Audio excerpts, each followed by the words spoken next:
Puji Tuhan. Saudara, mari kita akan lihat dari Bilangan pasal 33 ayat 1 sampai yang kedua. Kita akan belajar dari satu tema, semakin kuat dari tempat persinggahan ke tempat persinggahan. Tuhan membawa umat Tuhan ketika dia membebaskan seluruh umatnya dari Mesir.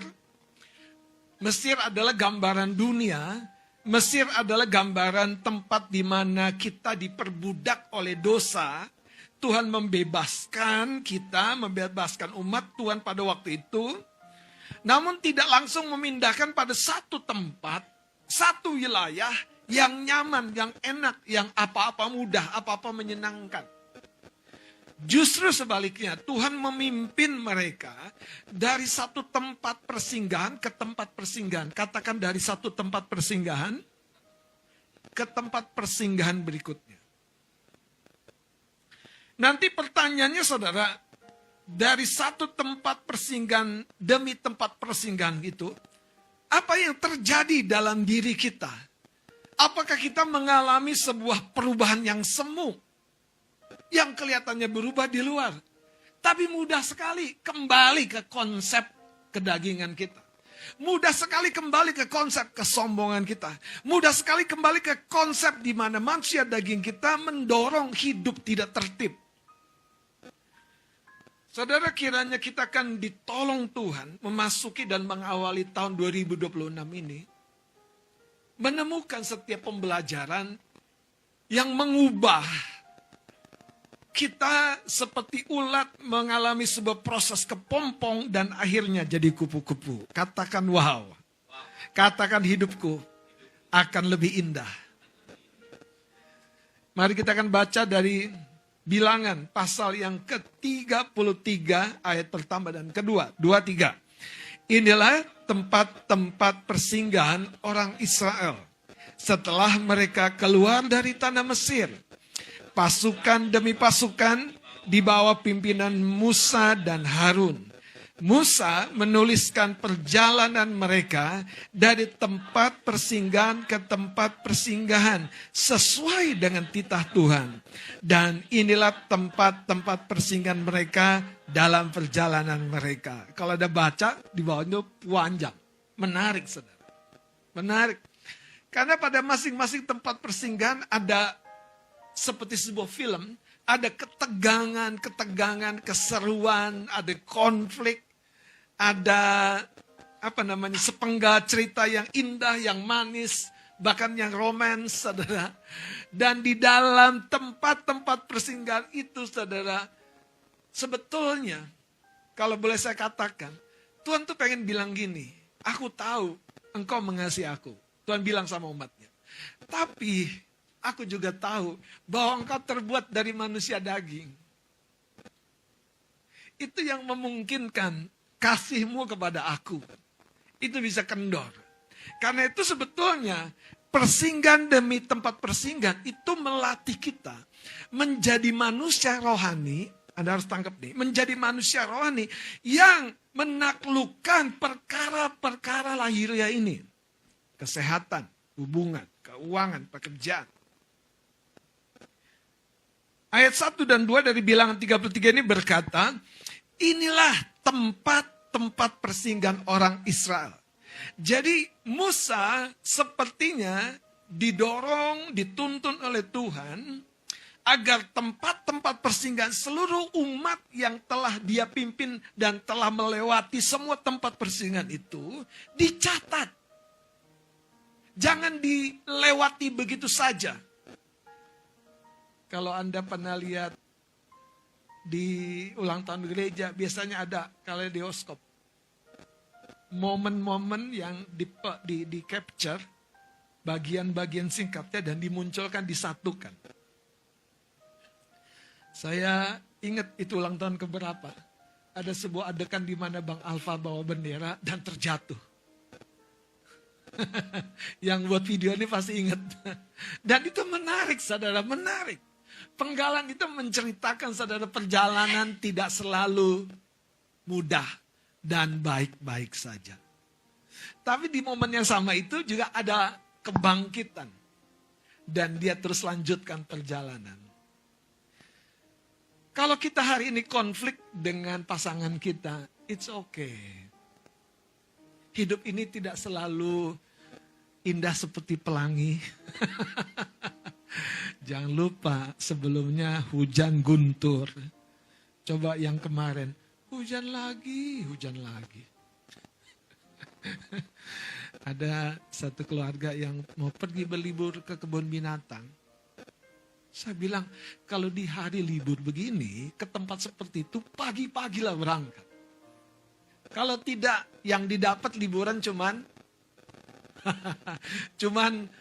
penat, saudara. Apalagi dia tidak tahu bahwa tiketnya tidak ngantri di loket lagi, tapi via online. Dan saya bilang pagi-pagilah berangkat supaya kalaupun siang hujan, paling tidak separuh perjalanan sudah dinikmati. Udah sempat lihat gorila. Udah sempat kenalan sama Anoa, tahu nggak Anoa? Udah tahu nggak namanya terenggiling? Oh, dogi lain tempat. Tapi kalau kita berangkat saja sampai tempat itu sudah jam 12, 1 jam kemudian turun hujan. Ya, cuman kalau kita nih yang udah 40-an ke atas, ngopi aja bang. Hah? Makan aja bang. Tujuan perjalanan kita tuh mau ngapain? Nah, itu harus dipastikan. Ini keragunan mau ngopi, mau makan. Apa mau ngunjungin siapa? Wah aung. Saudara, itulah yang makanya Tuhan bilang begini. Inilah tempat-tempat persinggahan orang Israel. Inilah tempat-tempat persinggahan orang Israel. Dan Musa menuliskan perjalanan mereka dari tempat persinggahan ke tempat persinggahan sesuai dengan titah Tuhan. Apakah kita menangkap pembelajaran-pembelajaran di tahun 2025 ini? Saudara, dari tempat persinggahan demi tempat persinggahan. Saya cerita kemarin, saudara, liburan itu selalu punya cerita yang mengajar, melegakan hati. Waktu saya lulus uji jadi supir Medan, Bang Adit. 7-8 jam. Ternyata rahasianya nggak susah. Jangan lewati rest area demi rest area. Ini dengar baik-baik, jangan lewati. Jadi rest area itu, masih kuat. Jangan begitu. Tolong Bapak Saudara. Gimana Mas Kikis? Masih kuat. Masih kuat. Padahal kita, kalau kendaraan sih nggak ada masalah, saudara. Tapi kalau kita hilang fokus.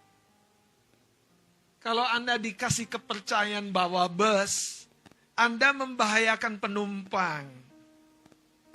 Kalau Anda bawa motor sendirian, itu pun membahayakan rencana Tuhan dalam dirimu. Apalagi kalau bapak-bapak, Anda ngeyel. Sudah bilang, rest area dulu, pi.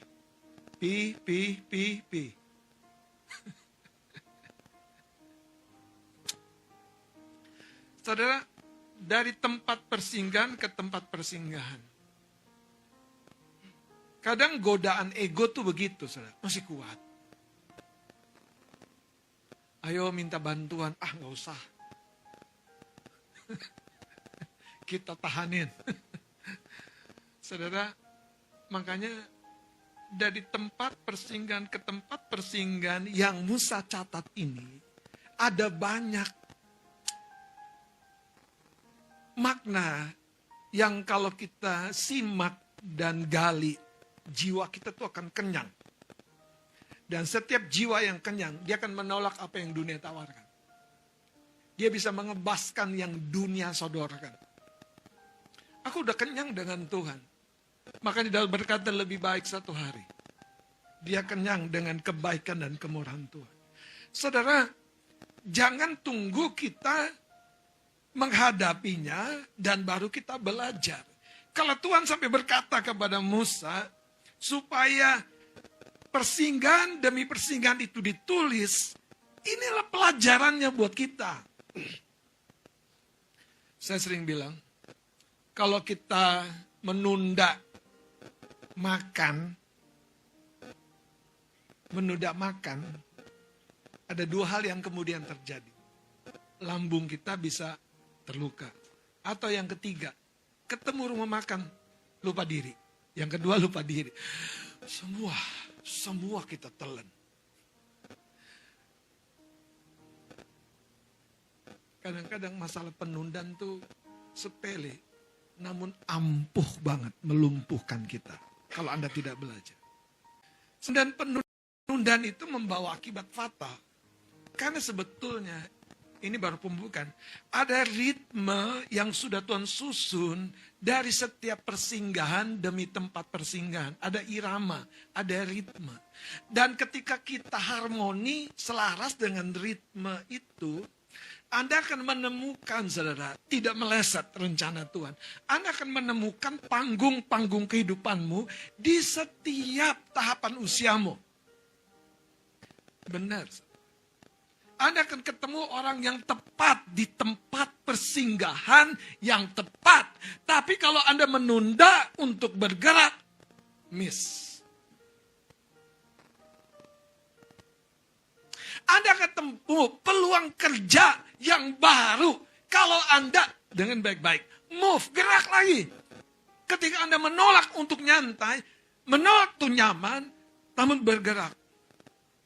Gimana dengan kita? Apakah kita tergopoh-gopoh bergerak? Atau sebaliknya menunda-nunda ketika Tuhan bilang, bongkar nak, kemahmu sekarang bongkar. Ini waktunya gerak. Dari tempat persinggahan demi tempat persinggahan. Hari ini Tuhan berkata, biarlah kita semakin kuat. Saudara, yang membentuk tubuh kita kuat, yang membentuk hubungan kita kuat, yang membentuk pekerjaan dan keuangan kita kuat, itu dari dalam. Yaitu pengertian, yaitu hikmat, yaitu pemahaman, yaitu pembelajaran. Siapa bilang ekonomi kita kuat karena pinjaman? Indonesia maksud saya. Tapi pinjaman pun kalau dikelola oleh pengertian yang tepat, hidup tidak jadi berantakan. Kadang saudara, saya cerita, ingat gak ketika ada masalah hutang yang sangat besar di rumah tangga seorang nabi. Dan kepala rumah tangga nabi itu di 2 Raja-Raja pasal 4 meninggal. Sang ibu sudah kewalahan ketika penagih hutang datang dan mau membawa 2 anaknya untuk menjadi pekerja. Ceritanya yang menarik adalah begini, coba Anda dengerin. Yang pertama, Elisa berkata, apa yang ada di rumahmu? Enggak ada apa-apa, hanya buli minyak yang kecil itu. Yang kedua, jadi kalau Anda doa untuk mujizat, jangan abaikan prosesnya, anak tangganya. Elisa bilang gini, pinjam, katakan pinjam. Yang penting jangan lupa balikin. Pinjamlah dari segala tetanggamu bejana-bejana kosong. Jangan pinjam yang isi. Kalau pinjam yang isi repot, saudara. Pinjam bejana kosong. Anda harus ngerti ini kerangka berpikirnya. Elisa itu tidak sembarangan. Dia orang yang rohani tapi mengerti bagaimana keajaiban itu butuh wadah. Bahkan yang menarik ketika dia berkata begini, masuklah ke dalam rumah, tutup pintu, tuangi ke bejana-bejana kosong itu. Mana pun dia sampai habis semua bejana kosong. Dan step berikutnya apa? Jual. Bukan disuruh minum. Minumlah minyak itu maka kamu akan glowing. Jadi kalau hari ini Anda mau mengalami keajaiban keuangan, hey, jangan malas bekerja. Hey, jangan malas merespon peluang. Jangan nunda arahan dan tuntunan yang diberikan. Tuntunan sudah diberikan. Nah, mama udah capek. Besoklah. Coba kalau cerita itu begitu. Tapi kita bersyukur. Keluarga ini tidak begitu. Dia, anak-anaknya itu, yang sudah akan diambil oleh penagih hutang, mendampingi mamanya. Menjalani proses keajaiban. Katakan proses keajaiban. Jadi kalau hari ini Anda, berkali-kali saya bilang, pekerjaan dan keuangan itu satu paket. Satu paket. Satu paket. Nah, waktu dia tuangi minyak ke dalam bejana yang kosong. Bayangkanlah Yesus berkata kepada pelayan-pelayan di perjamuan pesta kawin di Kana, isi tempayan yang kosong itu dengan air sampai penuh. Saudara, lagi dan lagi, keajaiban itu butuh sebuah proses, keterlibatan emosi kita. Makanya kalau emosimu tidak stabil, bahaya, saudara. Kita akan seperti Naaman. Lah, di Damsyik lebih bagus. Sungai-sungai di Damsyik lebih bersih. Emosi Naaman punya kenangan yang baik. Cuman yang baik itu justru menjadi tidak baik. Kenapa? Karena Naaman salah. Waktunya dia datang kepada Tuhan, tanggalkan pengandalan diri. Tanggalkan bahkan memori-memori baik. Karena Tuhan mau memberi yang terbaik. Pembantu-pembantunya sampai bisik-bisik. Pak, bukankah kalau Nabi itu kasih perintah, kasih arahan yang lebih susah? Lebih susah nih, lebih susah. Bukankah Bapak akan lakukan? Ini cuma disuruh mandi. Waktu dia akhirnya, akal sehatnya itu muncul kembali setelah dia menanggulangi emosinya yang negatif itu. Akal sehatnya mulai muncul. Iya ya, kok aku jadi orang yang rumit dan merumitkan orang lain. Akhirnya dia ikuti arahannya. Turun ke sungai Yordan, mandi 7 kali. Mandi 7 kali. Arahan Yusuf sama semua pegawainya, simpan 1/5. Simpan 1/5.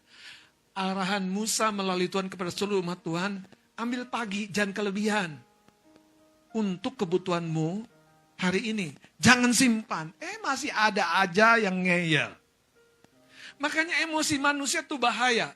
Kita harus tanggulangi supaya dari tempat persinggahan demi tempat persinggahan tidak ada yang meleset. Anda akan semakin sehat, Anda akan semakin bugar, Anda akan semakin diberkati. Kian lama kian kaya dan menjadi sangat kaya, itu bahasa Alkitab. Cuman kalau kita tidak merespon dengan akal sehat yang benar, tidak terjadi dari tempat persinggahan demi tempat persinggahan, kita mengalami from glory to glory.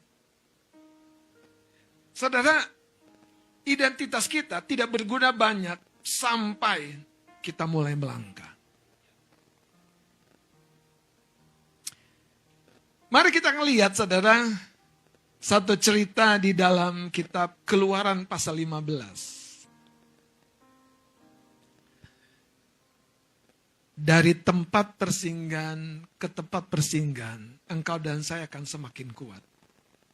Bahkan ya, kita harus sampai di level ini. Pukulan setan pun itu baik bagiku. Kita harus sampai di level itu. Dihina, diejek, itu baik, Pak. Difitnah, ditipu, puji Tuhan, aku yang ditipu. Aku pasti mengalami, Tuhan balikan 100 kali lipat. Karena yang ditipu itu, aku berkati sang penipu. Nih, pakai. Gue juga terimanya dari Tuhan. Rasain deh lo berkat Tuhan. Makanya saya bilang, di level itu, Tuhan yang bilang, baru kamu tahu rasanya aku melepaskan anakku. Baru kamu tahu rasanya aku merelakan anakku dicambuk.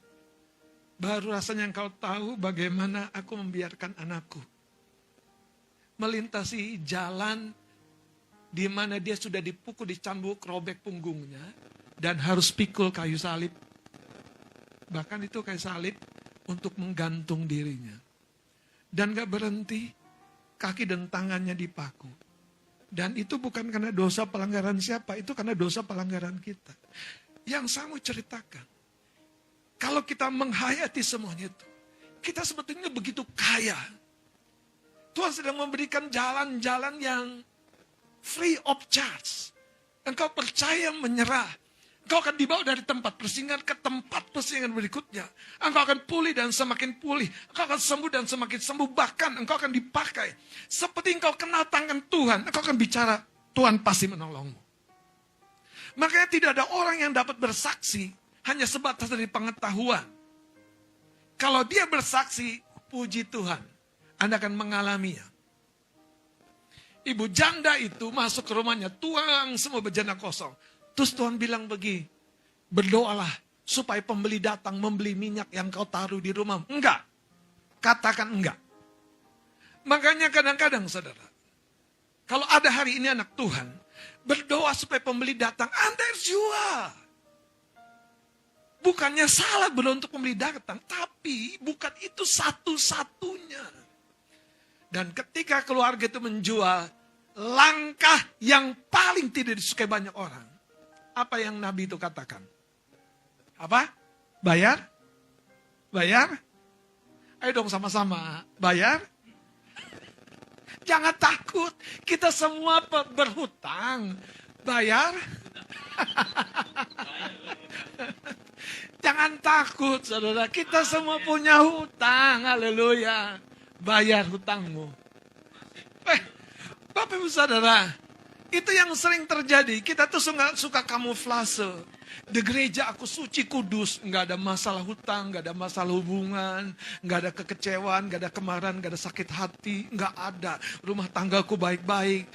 Jadi saudara, makanya Tuhan Yesus bilang gini, yang sakit yang butuh dokter. Supaya kita makin disucikan. Disucikan. Disucikan, disucikan. Makanya dari tempat persinggahan ke tempat persinggahan, Tuhan tidak abai.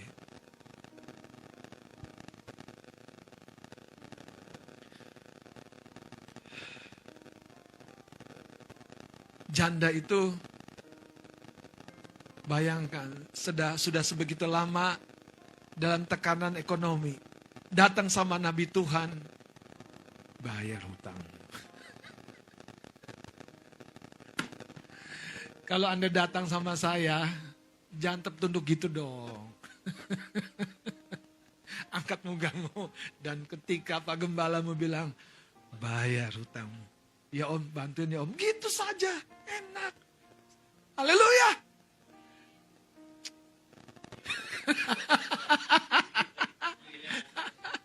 Saudara tahu gak sih, itu masalah bagi banyak dokter. Banyak pasien gak jujur. Aku sakit perut tiap hari dok, sambil pegang kepala. Kapan sakitnya? Ternyata saudara, waktu setoran kurang. Kewajiban lebih banyak. Halo, saudara, sekali lagi Nabi itu bilang apa? Apa? Bayar kewajibanmu. Dan kemudian hidup dari sisanya. Jangan lupa.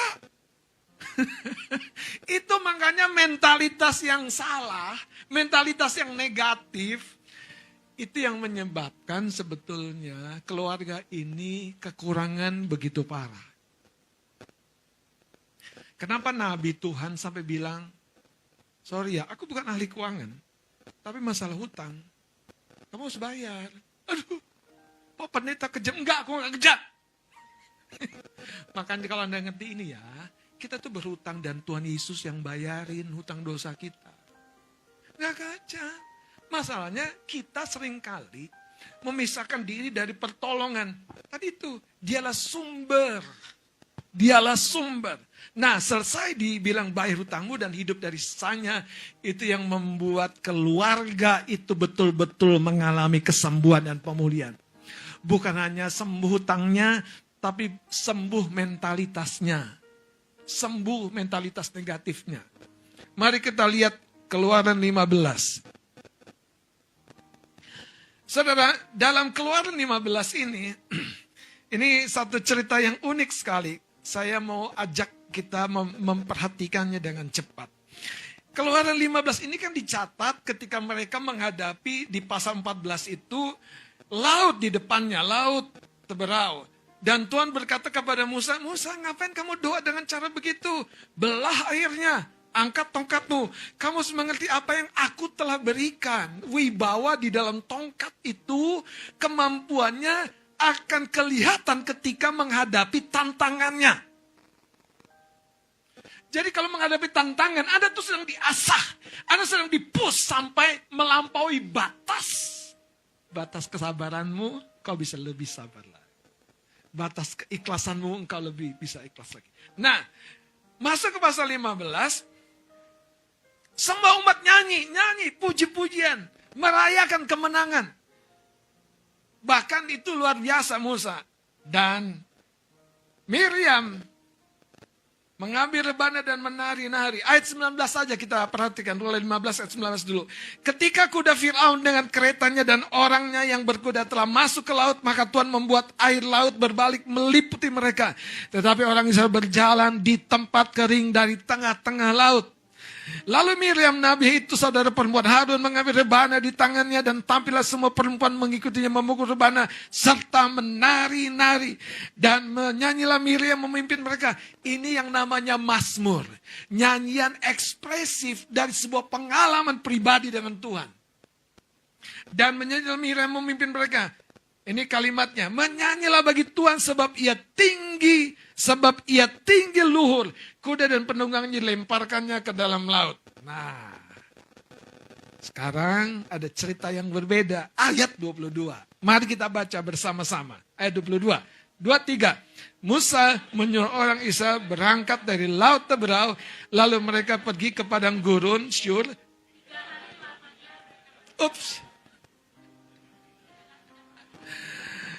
Baca baik-baik ya. Musa menyuruh orang Israel berangkat. Musa sudah jadi sasaran tembak. 3 hari berjalan ke padang gurun. Nggak ada air. Pemimpin-pemimpin, teguhkan hatimu. Kalau engkau berada dalam urapan Tuhan, tuntunan Tuhan, bicaralah. Memimpinlah.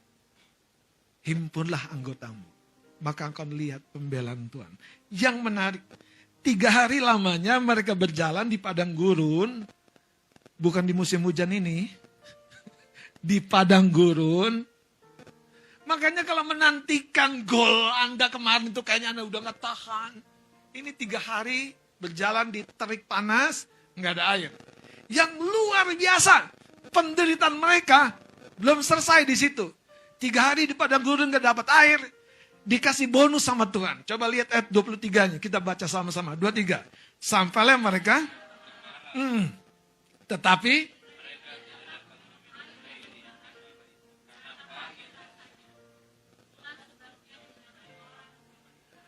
Gimana kalau kita berjalan dalam jalan Tuhan dan tidak ada tanda-tanda Tuhan membela dan memberikan penyediaannya yang kita sering agung-agungkan itu.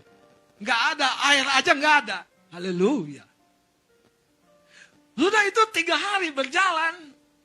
Kan Tuhan melalui hamba Musa menyuruh. Dan sampailah satu tempat dan sumur yang namanya Mara. Sumur ini belum bernama sampai mereka mengecapnya. Dan ketika dikecap airnya pahit, mereka bilang ini Mara.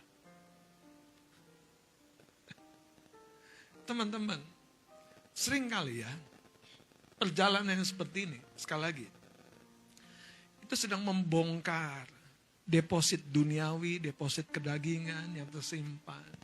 Apakah engkau akan, kita lihat nih, bersungut-sungutlah. Halo, Coba lihat ayat 24. Bang Adit boleh baca. Ayat yang ke-24, lalu Iya. bersungut-sungutlah bangsa itu kepada Musa, kata mereka. Haleluya, bersungut-sungut. Bersungut-sungut. Kepahitan tuh baik. Teguhkan kanan kirimu. Kepahitan tuh baik. Makanya obat yang pahit jangan dimuntahkan. Kepahitan itu justru membongkar yang di dalam, saudara. Karena gini, 3 hari nggak ada air, belum keluar pesungutan.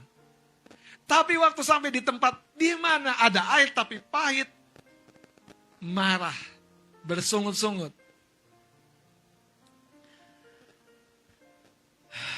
Saudara katakan Tuhan belum selesai. Boro-boro selesai, saudara. Setengah perjalanan aja kita belum. Lanjut Bang Adit. Apa yang akan kami minum? Tuh. Terus? Musa berseru-seru kepada Tuhan dan Tuhan menunjukkan kepadanya sepotong kayu. Lihat saudara kalimatnya ya. Musa berseru-seru kepada Tuhan dan Tuhan menunjukkan kepadanya keajaiban. Tuhan menunjukkan terangnya. Tuhan menunjukkan apa sih yang ada dalam pikiran kita? Tuhan menunjukkan apa? Sepotong doang lagi. Sepotong. Dalam konteks ini saudara, saya membayangkan Tuhan tuh membuat logika manusia berpikir kita nih supaya selaras dengan Dia. Masalah kita tidak mengenal Tuhan karena kita memikirkan Dia dari cara yang berbeda. Tuhan menunjukkan sepotong kayu. Terus coba lihat, lanjutkan Bang Dit. Musa melemparkan kayu itu ke dalam air, lalu air itu menjadi manis. Air itu menjadi manis dan Di sanalah diberikan Tuhan ketetapan-ketetapan Ya. dan peraturan-peraturan kepada mereka, dan di sanalah Tuhan mencoba mereka. saudara, hari ini kita seperti seorang pendaki gunung. Kita sudah sampai di satu titik menikmati keindahan pemandangan alam. Dan kita sedang singgah pada satu kelelahan, keletihan. Tapi itu baik. Pertanyaannya, apakah karena kelelahan dan keletihan itu, kita bangun tenda terus-terus di tempat itu? Saya jadi ingat mimpi yang sudah Tuhan berikan mobil itu. Kamu punya kemampuan. Jangan singgah di sisi seperti itu terlalu lama. Lanjutkan saudara. Steady aja. Jangan tergopoh-gopoh, jangan ras, jangan terburu-buru. Karena mobilmu mampu. Saudara, Tuhan memberikan peraturan-peraturan. Yang menarik kalimat akhirnya, baca Bang Dit. Di sanalah, dan ayat 25. Dan di sanalah Tuhan mencoba mereka. Nah, apa sih maksud Tuhan memberikan ujian? Lihat ayat 26-nya. Ya, lanjut. Firman-Nya, jika kamu sungguh-sungguh mendengarkan suara Tuhan Jadi Allahmu, mendengarkan dan memperhatikan suara Tuhan. Mendengar dan memperhatikan tuntunan Tuhan. Mendengar dan memperhatikan apa yang Tuhan sampaikan tentang hidup kita, tentang keuangan kita, tentang kesehatan kita. Itu key-nya, saudara. Itu key-nya. Itu kuncinya. amin. Saya mau teguhkan supaya teman-teman paham. Lihat sekarang Matius pasal 4. Yesus sendiri bahkan ketika menghadapi musuhnya dan si pencoba datang supaya Yesus memperagakan kehebatan kuasanya, memberitakan roti, batu menjadi roti. Coba lihat ayat 4-nya. Ayat 4 kita baca sama ayat Matius 4 ayat 4. 2-3. Tetapi Yesus menjawab, ada tertulis, manusia hidup bukan dari roti saja, tetapi dari setiap firman yang keluar dari mulut Allah. Manusia hidup, iya, butuh makanan lahirnya. Tapi di atas semuanya itu, firman rema, firman pernyataan, firman yang memberikan sebuah tuntunan. Itu yang membawa kita kepada hidup. Persinggahan demi persinggahan harusnya tidak menjadikan kita, saudara, dengan mentalitas yang tetap sama, bahkan lebih buruk ketika kita di Mesir. Justru Tuhan sedang mempersiapkan supaya ketika kita masuk ke tanah perjanjian, tanah yang penuh susu dan madu, saudara, kita tidak kehilangan hati yang penuh syukur. Itu sebabnya kenapa Tuhan mengajari bagaimana kita bisa membuka hati kita kepada ketetapan-ketetapan dan peraturan-peraturannya. Di Keluaran pasal yang ke-15. Ketetapan-ketetapan dan peraturan-peraturannya ini baru dinyatakan setelah umat Tuhan keluar dari Mesir. Jadi saudara, Tuhan ingin pengalaman-pengalaman yang kita lewati mengajarkan maksud hatinya. Tujuannya lewat penderitaan ini. Kenapa aku ngalami ini dan orang lain gak ngalami? Kenapa seperti orang lain gampang saja? Aku penuh perjuangan. Ketika mereka bersungut-sungut, ketika mereka marah, Tuhan berkata, ada peraturan dan ketetapan yang aku ingin sampaikan. Yang menarik saudara, setelah dia kecap air pahit menjadi manis, pun Tuhan ingin lanjutkan. Nah, lihat ya 27, kita baca sama-sama. Sesudah itu sampailah mereka di Elim. Di sana ada 12 mata air dan 70 pohon korma. Lalu berkemahlah mereka di sana di tepi air itu. Saudara, waktu mereka terkunci di Mara, waktu mereka biarkan emosi mereka terus memenuhi benak pikiran mereka. Saya bayangkan saudara, marahnya tuh bukan di luar, marahnya di dalam. Marahnya tuh rasa pahit akibat perjalanan di belakang. Sayangnya, kalau kita tahu dia Bapa yang betul-betul sangat baik, di balik semua perjalanan marah, ada Elim menunggu kita. Di balik perjalanan di mana kita tertolak lagi, seperti kehilangan orang-orang yang mendukung kita, seperti kehilangan orang-orang yang peduli sama kita. Tapi dengar, itu bukan akhir perjalananmu. Ada Elim yang menunggu. Masalahnya saudara, kita berlama-lama di Mara dan bersungut, itu pilihan kita. Hari ini sudahkah kita menetapkan, biarlah kita semakin cepat belajar, sehingga kita semakin cepat mengikuti Tuhan. Biarlah kita semakin dalam belajar, sehingga kita semakin dalam mengalami Tuhan. Orang yang hanya di pinggir pantai akan melihat ombak itu selalu sebagai bencana. Tapi mereka peselancar-peselancar tidak suka dengan air yang tidak bergelombang. Peselancar-pelancar dilahirkan untuk menaklukkan gelombang-gelombang itu. Saya berdoa saudara hari ini, dari tempat persinggahan demi tempat persinggahan, hati kita semakin rendah. Amin.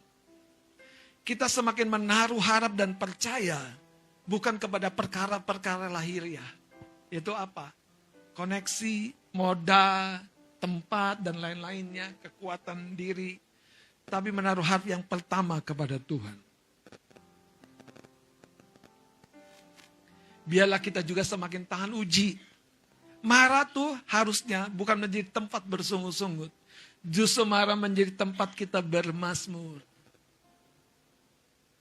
Tempat bermazmur. Kalau di tempat di mana padang rumput yang hijau, Mazmur 23, itu enak mazmurnya. Tapi kalau di Mara kita bermazmur, itu bukan hanya enak, mahal. Saya mau tutup saudara dengan simpulan. Dari tempat persinggahan ke tempat persinggahan, Tuhan ingin kita tumbuh. Apa yang tumbuh? Hubungan kita. Didorong oleh manusia baru kita. Kesehatan, pekerjaan. Saudara, ada 12 orang yang diutus Musa untuk mengintai. Tapi 10 orang yang lain itu membiarkan mentalitas yang buruk yang dia bawa, yang tidak pernah lepas. Jangan lupa saudara, 10 pengintai ini sudah mengecap, tapi tidak memasuki tanah perjanjian. Tidak memasuki janji Tuhan. Sekali lagi, Yang 10 ini sudah mengecap. Karena dia sudah memasuki, mengambil contoh, mengecap, tapi tidak mengalami. Saudara, masalah buruknya kesehatan, masalah buruknya hubungan, masalah buruknya hutang, bagi Tuhan yang sudah bangkit dan menang. Dia mau berkata, ikuti peraturan dan ketetapanku. Maka firman itu genap. Aku yang menyembuhkan engkau, dan aku tidak pernah memberikan sakit penyakit ini kepadamu.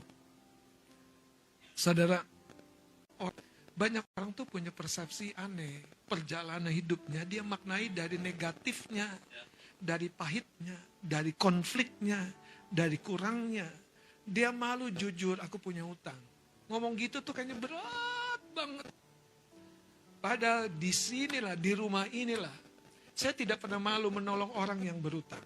Saya tidak pernah malu menolong orang yang berhutang karena kemurahan Tuhan. Enggak, saya akan perkatakan itu supaya Bapak bisa tahu. Saya enggak cari untung. Kalaupun ada berkatnya, itu memang berkat dari Tuhan. Makanya, ayo kita gerak lagi. Kita menuju persinggahan yang baru. Hari ini, dengar saudara. Tuntunan Tuhan, peraturan dan ketetapan Tuhan itulah yang membuat engkau manis di hidupmu. Yang pahit enggak tersisa. Kedua, engkau bisa tahu dari yang belum kau lihat. Engkau bisa paham dari yang belum diajari. Karena Tuhan sudah sampaikan, ini loh Musa, maksud aku memimpin umatku dari satu persinggahan demi persinggahan, supaya kamu belajar. Kita akan tutup dari satu ayat, saudara. Mari kita bangkit berdiri. Saudara, mari kita lihat Mazmur 90.